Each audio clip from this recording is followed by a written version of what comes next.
Osama bin Laden, ये नाम सुनते ही आपके मुंह से एक ही शब्द निकलेगा, दुनिया का सबसे बड़ा आतंकी। लेकिन दुनिया के सबसे बड़े आतंकी होने के बावजूद ओसामा बिन लादेन को 2 मई 2011 को अमेरिकी कमांडो द्वारा उसी के घर में घुसकर मार दिया गया और यूएस नेवी ने अगले 12 घंटों में इसकी लाश को अरेबियन सी के नॉर्थर्न हिस्से में बहा दिया। असल में Osama bin Laden Saudi Arabia का एक अरबपति धार्मिक बाप का बेटा था। उसके बावजूद यूएसए ने उसकी बॉडी को किसी के भी हाथ नहीं आने दी और हजारों फीट समुद्र के नीचे इंसानों से कोसों दूर जाकर दफना दिया। आखिर यूएस नेवी ने ओसामा की बॉडी को समुद्र में ही दफनाना क्यों जरूरी समझा? दोस्तों, इसके 3 रीजंस थे जो हम जानेंगे इस वीडियो में। लेकिन इससे पहले अगर आप इस चैनल पर नए हैं तो वीडियो को लाइक और चैनल को सब्सक्राइब कर लीजिए ताकि ऐसी इंफॉर्मेटिव वीडियो आपको हमेशा मिलती रहे। पहला रीजन यह था कि ओसामा अपनी ही जन्मभूमि सऊदी अरेबिया में बैन था और उसकी डेड बॉडी लाना यहाँ की सरकार को कतई मंजूर नहीं था। लेकिन अब सवाल यह उठता है कि ओसामा तो एक मशहूर सऊदी फैमिली से बिलोंग करता था, तो आखिर उसे बैन क्यों कर दिया गया? देखिए, ओसामा की फैमिली इतनी अमीर थी कि जब सऊदी किंग की ट्रेजरी खाली होने लगी, इस लादेन की फैमिली ने कई सारे गवर्नमेंट ऑफिसर्स को खुद की जेब से 6 महीने की सैलरी पे की थी। दोस्तों, ओसामा की फैमिली अपने अमीरी के साथ अपने धर्म में आस्था रखने वाली थी और उस समय ओसामा भी एक धार्मिक इंसान था। हर साल जब सऊदी में दुनिया भर के मुस्लिम हज करने आते थे तो ओसामा के फादर बड़े बड़े इस्लामिक गुरुओं को पर्सनली ठहराने की व्यवस्था करते थे और ओसामा उन सभी से मुलाकात करता और उनसे रिलेशंस बना लेता था। अब आपके मन में ये सवाल उठ रहा होगा कि ओसामा इतना रिलीजियस था तो उसे बैन क्यों किया गया? आइए जानते हैं। ओसामा के आतंकी बनने का सफर उसके कॉलेज से शुरू होता है। ओसामा ने सऊदी अरब की जेद्दा यूनिवर्सिटी से अपने कॉलेज की शुरुआत ही की थी। उसकी मुलाकात एक मुस्लिम ब्रदरहुड नाम के एक्टिविस्ट ऑर्गेनाइजेशन के कुछ मेंबर्स से होती है। ओसामा की मां का मानना है कि उन्हीं लोगों ने मिलकर उनके बेटे का ब्रेन वॉश किया और उनको मुस्लिम सुप्रीमेसी के नाम पर हमेशा हमेशा के लिए चलने के लिए तैयार कर दिया और उसी दौर में यूएसए ने अफगानिस्तान पर हमला बोल दिया और अब ओसामा अफगानिस्तान की मदद के लिए सीक्रेट ट्रिपों पर जाने लगे और वो अपने पुराने कनेक्शन की मदद से वहां पर ऑपरेट हो रहे ग्रुपों के साथ अपने नए कनेक्शन बनाने लग गए। इसके बाद ओसामा अपने ही देश सऊदी अरेबिया से लोगों को इस जंग में शामिल होने के लिए बुलाने लगा और इन लोगों को गुप्त ट्रेनिंग गुप्त रूप से करवाने लगा। ओसामा ने नेक्स्ट फोकस किया फंड को कलेक्शन करने में, जो उसके लिए उसकी फैमिली के अकॉर्डिंग इजी था। धीरे धीरे उसने 1984 में पेशावर में अपना एक बेस भी खड़ा कर लिया जहां वो डायरेक्टली उससे जुड़े लोगों की ट्रेनिंग को कंडक्ट करने लगा। ओसामा से जुड़े इन लोगों का डाटा भी तैयार हो गया था और इस तरह से उन्होंने एक बड़े ऑर्गेनाइजेशन की शुरुआत कर दी जिसका नाम था अल कायदा।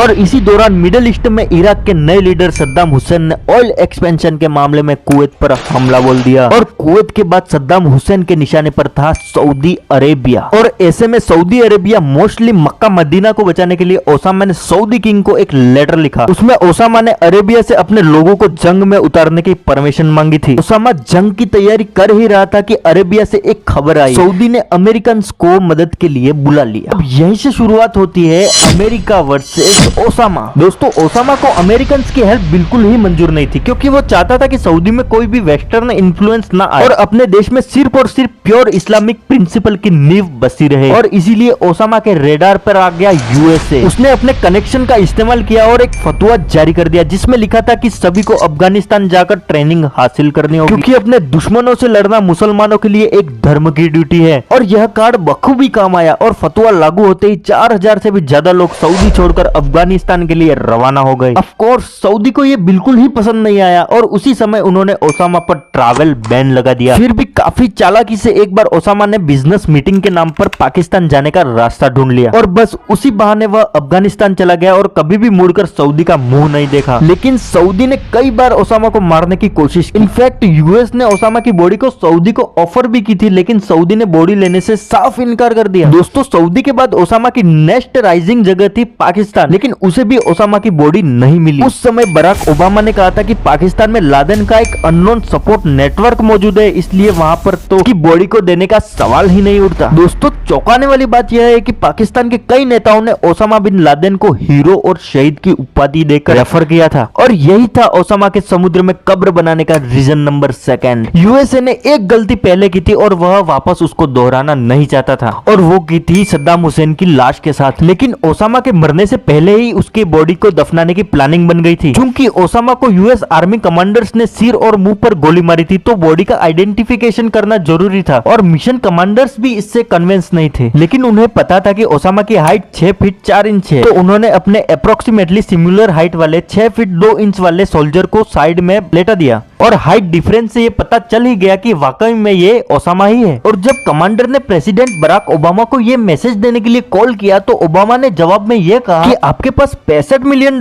हेलीकॉप्टर के लिए थे, लेकिन $10 एक्स्ट्रा नहीं थे मेजरिंग टेप के लिए।